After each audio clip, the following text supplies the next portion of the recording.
Bonjour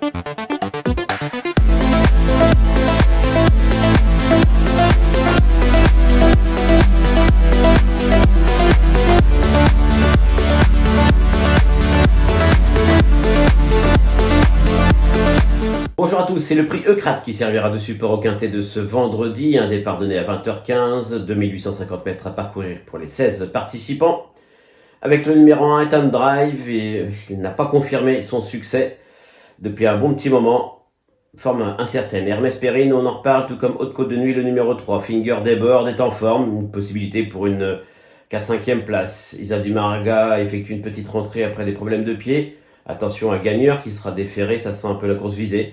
Il peut tout à fait se placer. On va reparler de Galion. Harry Lebeau, le numéro 8, est régulier, mais il s'attaque un peu à plus forte partie que d'habitude. Gilberto, le numéro 9, a quelques titres à faire valoir, mais là aussi il semble barré par plusieurs rivaux. Garuda Fini, le numéro 10, va participer à sa première course pour Pascal Lelièvre, qui en dit du bien.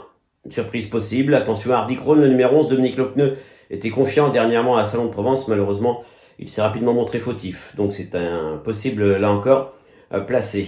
Garancio Bello, le numéro 12, la forme est incertaine. On va reparler de Gamin des Îles. Flying Brickell, le numéro 14, manque un peu de régularité, mais je crois que c'est le plus rapide sur le parcours. Happy Face a été préparé pour cet engagement, on va en reparler. Quant à Grizzly Bear, le numéro 8, il découvre un super engagement au plafond des gains. Il fait lui aussi partie des possibilités pour les petites places. Allez, on fait le papier.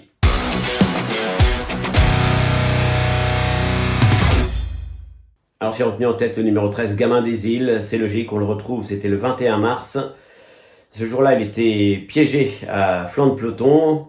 Malheureusement, longtemps le nez au vent. Il avait quand même réussi à rejoindre l'animateur dans la montée avant de prendre le meilleur et de subir l'attaque d'Ikem Damer tout à la fin. Les performances de Gamin des Îles avec Jean-Michel Bazir sont excellentes. 4 associations, premier, deuxième, 5e, 100% de réussite. Un très bel engagement. Il a tout pour disputer la victoire. Je lui oppose le numéro 15, Happy Face, on le retrouve à Laval, c'était fin février. Ce jour-là, il s'était rapproché progressivement à l'abri.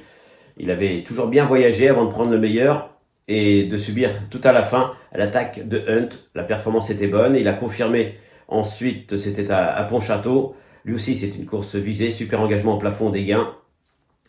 Il avait d'ailleurs devancé à Laval un certain Gamin des Îles, mais qui n'était pas confié à Jean-Michel Bazir. En troisième position, le numéro 7, Galion. Alors Galion, on le retrouve lors de sa rentrée.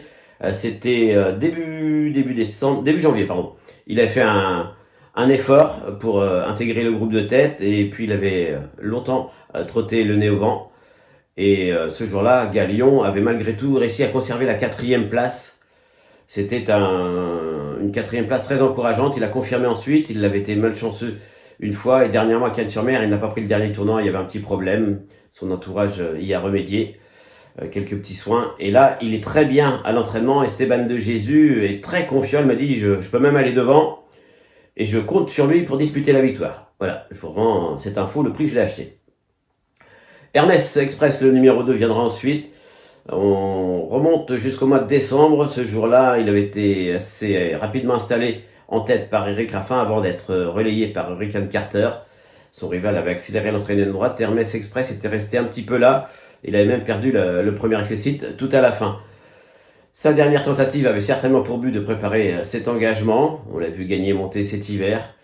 J'ai un peu de mal à le situer actuellement. Il y a un mois qu'il n'a pas couru. Mais bon, c'est Eric Raffin. On sait que François-Pierre Bossuet sait préparer ses pensionnaires. Il n'a pas une marge de folie, mais sa place, c'est dans le quintet.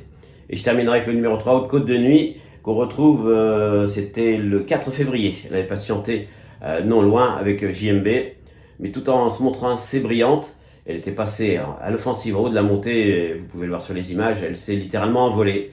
Alors ces bonnes performances ont souvent été réalisées dans des lots réservés uniquement aux femelles. Cette fois-ci, il y a les mâles, c'est un peu plus dur, mais elle est tellement régulière qu'on ne peut pas l'écarter pour une 3-4e place. Voilà.